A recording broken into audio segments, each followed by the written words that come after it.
Well, we're back now for some analysis. Former Democratic Congresswoman Jane Harman is now with the Wilson Center here in Washington. Danielle Pletka is Vice President for Foreign and Defense Policy Studies at the American Enterprise Institute, also joined by Nia-Malika Henderson of the Washington Post and the Wall Street Journal Washington Bureau Chief Gerald Seib.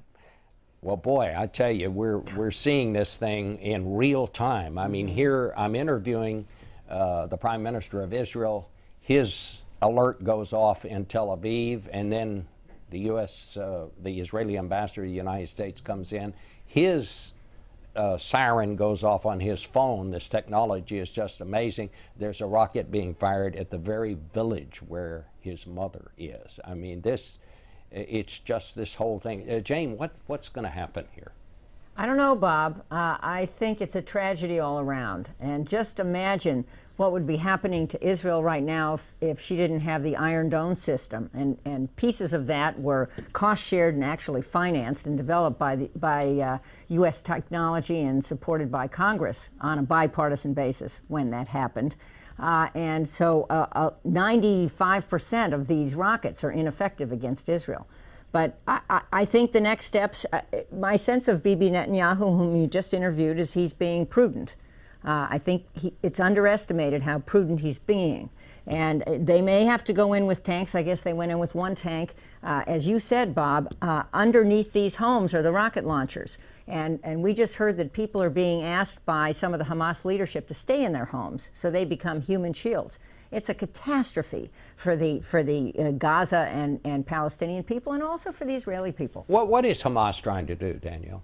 I think that we need to understand that Hamas, which is the government in Gaza, is really not interested in the well-being, as Jane said, of the Palestinian people. They're using their people as human shields. And I would say that they have a partly political agenda. They have been doing badly politically. They had to join a unity government with Fatah, with the PLO, and it's been very hard for them. They haven't delivered anything on the ground for the Palestinian people, whether it's basic standard of living, education, prosperity. They've delivered nothing. So what are they doing? They're basically using attacks on Israel to re-up their popularity in the region, to re-up their popularity with extremists. And I think this has not been talked about enough, they are doing the bidding of the country of Iran. Let's not forget that Hamas is underwritten, financed, armed, and supported in every way. Without Iran, Hamas would not be able to do any of this. What is Prime Minister Netanyahu's strategy, as you understand it? Well, I think one of the interesting things about this is that, Prime Minister Netanyahu is actually being outflanked on the right by people in his own cabinet. He's actually under pressure to go further, farther, faster than he's doing right now, which is it's not the position Americans are accustomed to seeing Prime Minister Netanyahu in. So that's the first thing. I was struck really, Bob, by what he said his goal is here, which is sustainable quiet was the phrase that he used. Now, I understand that's the goal, but if you think about it, that's a remarkably modest goal here. Nobody's talking about peace. Nobody's talking about a solution. Sustainable quiet is the best the situation can offer right now. He said it, and his Ambassador Dermer used the same phrase. So I think you have to take him at his word. That's the best he can hope for right now. And I mean, it's quite a departure from where we were many months ago when John Kerry talked about a path to peace, a months-long, sort of negotiation around path to peace. And it looks like, I think we have to figure out how Abbas comes out of all of this. He had been sort of the moderating voice in all of this. But as you said, it looks like he is being outflanked by Hamas. You have the president, obviously, President Obama calling for a ceasefire here, and Netanyahu essentially lowering the stakes here and saying the most we can hope for is quiet. Well, does this have anything to do with the fact that the peace talks between the two sides broke down? I don't think it does. I mean, I think that was happening anyway. I do think that's a problem, though, because one of the things that happens in this situation is there is no dialogue underway. There's no process.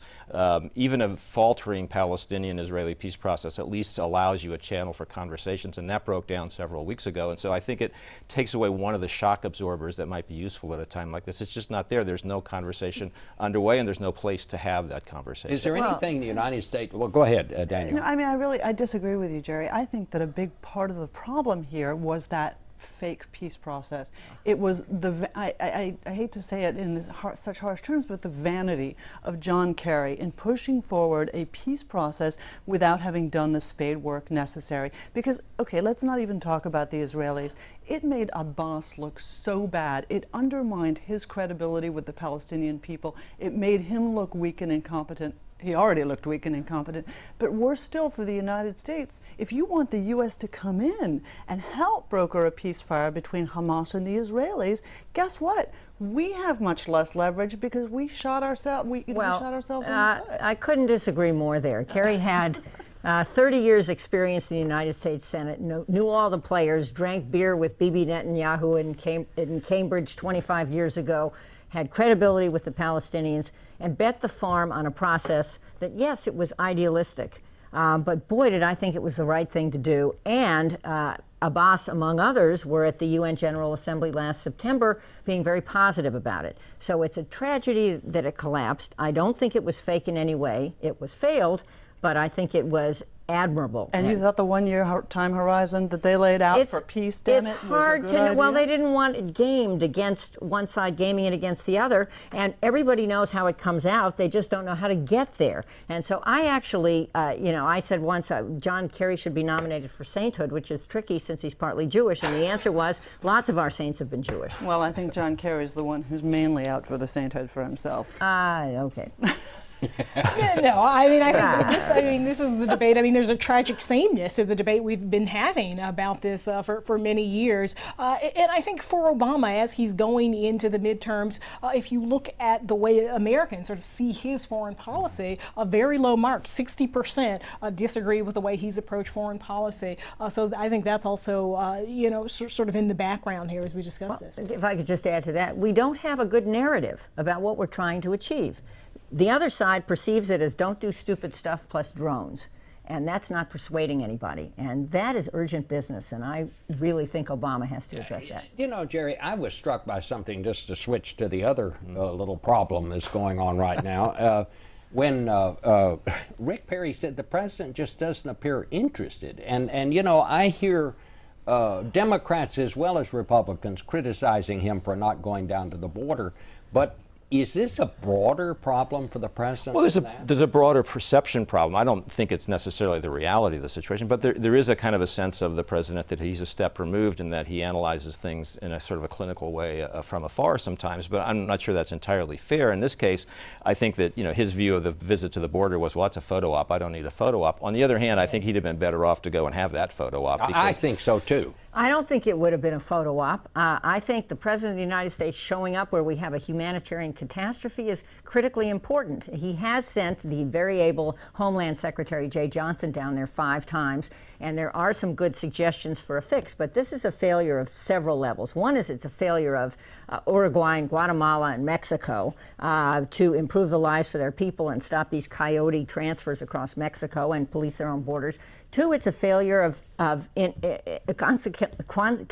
comprehensive immigration reform. And we do need to have it in this country, including amending this, in my view, I disagree with Luis Gutierrez, but I think we probably need to amend this very well-intended anti-trafficking law to expedite the handling of these kids.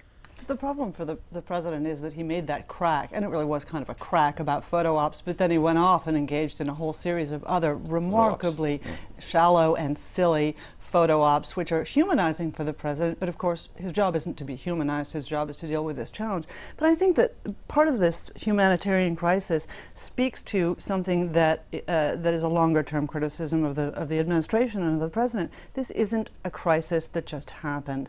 This has been building for some years, and we can all accuse Rick Perry of politicking, but the truth is he did write to the president in 2012. He did talk specifically about this, and I agree with Mr. Gutierrez when he says that we shouldn't say anything about the children. They are as much victims here as anyone else. But at the same time, we need to understand that the president's responsibility is to the American states and the American people, and he needs to address this up front urgently. Well, what do you think? Do you think he will, Nia-Malika?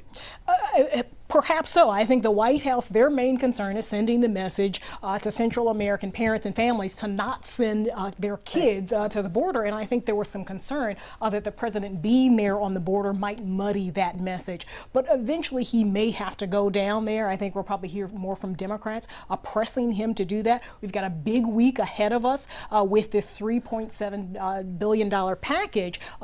Republicans balking at that sum, also saying that they don't think that sum of money will actually deter folks from actually coming to this country. So I think we've got a big debate ahead of us. There's some good news. I've heard the numbers are going down slightly.